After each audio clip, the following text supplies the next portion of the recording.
linked incentive schemes are things which I would like to place an emphasis.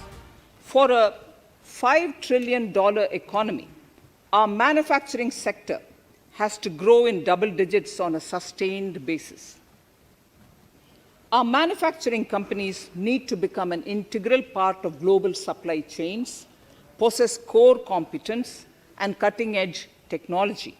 To achieve all of the above, PLI schemes to create manufacturing global champions for an Atmanirbhar Bharat have been announced for 13 sectors.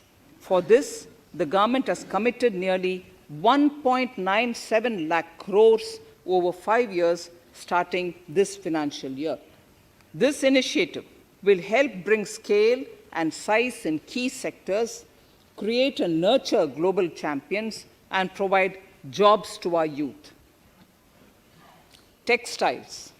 To enable the textile industry to become globally competitive, attract large investments, and boost employment generation, a scheme of Mega Investment Textiles Park will be launched in addition to the PLI schemes. This will create world-class infrastructure with plug-and-play facilities to create global champions in exports. 7 textile parks will be established over 3 years. Infrastructure. The National Infrastructure Pipeline, which I announced in December 2019, is the first of its kind. Whole of government exercise ever undertaken by Government of India. The NIP was launched with 6,835 projects. The project pipeline has now expanded to 7,400 projects. Around 217 projects worth rupees 1.10 lakh crores under some key infrastructure ministries have been completed. The NIP is a specific target which this government is committed to achieving over the coming years. It will require major increase in funding from both the government and the financial sector. In this budget, I propose to take concrete steps to do this in 3 ways.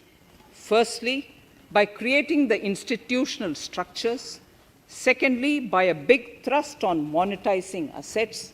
And thirdly, by enhancing the share of capital expenditure in central and state budgets.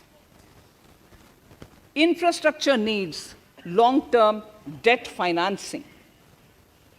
A professionally managed development financial institution is necessary to act as a provider, enabler, and catalyst for infrastructure financing. Accordingly, I shall introduce a bill to set up a development financial institution. I have provided a sum of 20,000 crore rupees to capitalize this institution. The ambition is to have a lending portfolio of at least 5 lakh crores for this DFI within 3 years' time. Debt financing of InvITs and REITs by foreign portfolio investors will be enabled by making suitable amendments in the relevant legislations. This will further ease access of finance to InvITs and REITs, thus augmenting funds for infrastructure and real estate sectors. Asset monetization. Monetizing operating public infrastructure.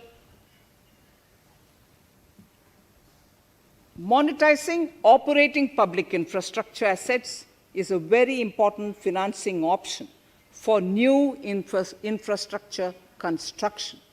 A national monetization pipeline of potential brownfield infrastructure assets will be launched. An asset monetization dashboard will also be created for tracking the progress and to provide visibility to investors. Some important measures in the direction of monetization are National Highways Authority of India and the PGCIL Each have sponsored one InvIT that will attract international and institutional investors. 5 operational roads with an estimated enterprise value of 5,000 crores of rupees are being transferred to the NHAI InvIT. Similarly, transmission assets of value 7,000 crores will be transferred to the PGCIL InvIT. Railways will monetize dedicated freight corridor assets for operations and maintenance after commissioning. A next lot of airports will be monetized for operations and management concessions. Other core infrastructure assets that will be rolled out under the asset monetization programs are NHAI operational toll roads, 2 transmission assets of PGCL, 3 oil and gas pipelines of GAIL, Gas Authority of India Limited, IOCL and HPCL, Airports Authority of India airports in Tier 2 and 3 cities, other railway infrastructure assets, warehousing assets of CPSE, such as the Central Warehousing Corporation and NAFED, among others, and sports stadiums. Sharp increase in capital budget. In the BE 2020-21, we had provided for 4.12 lakh crores for capital expenditure.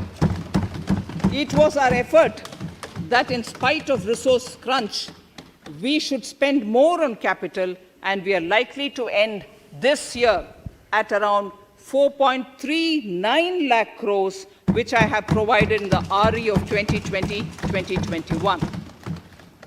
For 21-22, I propose a sharp increase in capital expenditure and thus have provided 5.54 lakh crores, which is 34.5% more than the BE of 2020-2021.